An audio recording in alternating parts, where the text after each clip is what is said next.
मतदारांची प्रक्रिया खूप छान चालू आहे आणि सरकारी अधिकारी एवढे ढिले बसवलेत का त्यांना दोन दोन प्रकारच्या याद्या दिलेल्या आहेत। एक यादी अशी आहे का जी बाहेर यादी ठेवली ती आतमधल्या तिच्यामध्ये नाव नसतं आणि आतमधल्या यादीमध्ये नाव असतं, त्याच्यामुळं सगळे मतदार एवढे कन्फ्यूज आहेत आणि वयस्कर मंडळींना एवढा त्रास होतो। एकही अधिकारी आज तुम्ही बघितलं असाल आचारसंहितेचा अक्षरशः बट्ट्याबोळ झालाय, अजूनही कुठलेही बॅनर काढलेले नाही। तुम्ही बघितलं असाल बालाजीनगर, कुंटवली, घाडगेनगर कुठलाही बॅनर आतापर्यंत काढला गेलेला नाहीये।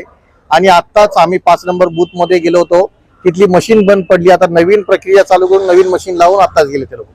अक्षरशः भोळा कारभार या सरकारी अधिकाऱ्यांचा चालू आहे। साहजिकच तिथं काही लाठीचार्ज झालेला आहे, मी पण गेलो होतो तिथे, आमचे कार्यकर्ते आणि आम्ही पण गेलो होतो, परंतु तिथे काही पैसे वाटप चालू होतं असं समजलं होतं, तर आम्ही पण गेलो होतो तिथे।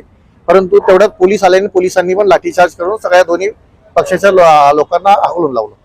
तुम्हाला सांगतो आता इथे भगिनी मंडळ शाळेमध्ये 8 नंबरचं बटन दाबलं जात नाही। सकाळपासून लोकांच्या कंप्लेंट येतात, आम्ही आरोग्य सुद्धा कंप्लेंट केली, सगळीकडे कंप्लेंट करतोय, पण कुठलाही प्रतिसाद मिळत नाही आणि सरकारी अधिकारी कोणाला मॅनेज झाले देवाला माहिती। संविधान होत नाही, संविधानाप्रमाणे कुठलाही देशच चालत नाही असे प्रकार झालेला आहे। त्याच्यामुळे तुम्ही बघितलं असाल का मशीन बंद पडणं, ज्यावेळेस आपण पहिले आपला आमदारकी आणि खासदारकी होती त्यावेळेस सगळ्या मशीन मध्ये फोटो यायचे, परंतु नगरसेवकांची अशी हालत करून ठेवलेली सगळ्या वरिष्ठांनी आणि सगळ्याच नेते मंडळींनी, यांच्या वेळेस यांना चिन्ह दिसतंय आणि नगरसेवकाच्या चिन्ह कुठलंही दिसत नाही मशीन मध्ये।